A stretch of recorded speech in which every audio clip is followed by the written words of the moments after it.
Welcome back to the Ireland Contracting Nightly Sports Call. Today we buried a Pittsburgh legend. Stan Savran died last week. His memorial today. Guy Junker, his partner for so many years on Sports Beat, gave an absolutely wonderful eulogy.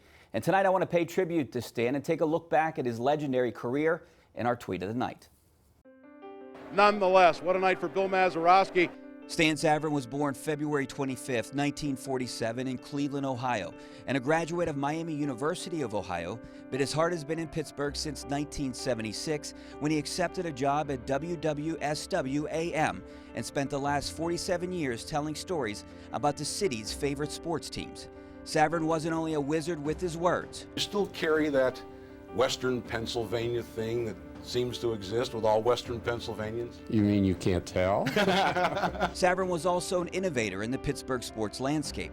Started in radio, but transitioned into television in the early 80s, working as a sports anchor and then the host of one of the most well-known Pittsburgh cable sports shows, Sports Beat, which started on KBL and changed into Fox Sports Pittsburgh and lasted nearly 2 decades. I was for real, officer sorry again, 8 years later. He had those nice sunglasses on, though, that I think he got at, 7-Eleven or something. You got a deal, you got the portable camera and the sunglasses. Savran was beloved, known as the godfather of Pittsburgh sports, worked with the Steelers. Hello and welcome to all in Steeler Nation.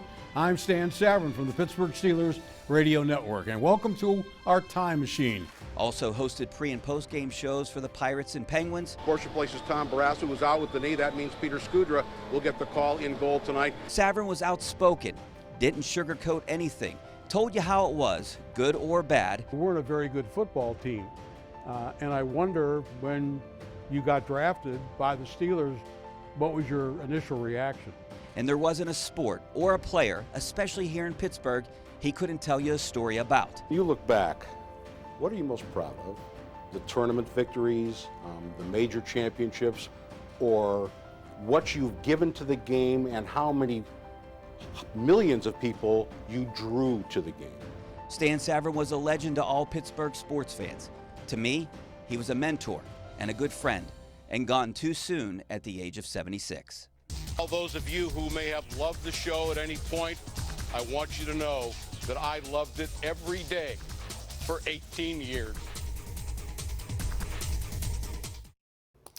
Stan and Guy are a reason that we're doing this show, Chris. Stan was a fixture at Steelers games. I sat next to him for so many years, had lunch with him, halftime dinners, snacks, or whatever you want to call it.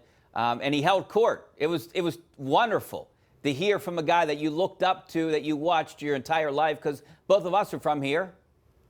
Yeah, and that's what, there's kind of 2 stages from my perspective, and I don't speak for you, but you're, like you said, you're about my age, and in the general same, and you're more of an industry even than Stan, of course, being more in broadcasting than I am, but you have that, the first part of my life when you're watching Sports Beat as a young sports fan in Pittsburgh. It was so cool at that point. I mean, sports talk really wasn't, there were more outlets like that, at least not as much, and especially on television, to be able to see something like that, and just to be able to, Stan Savran he was Stan.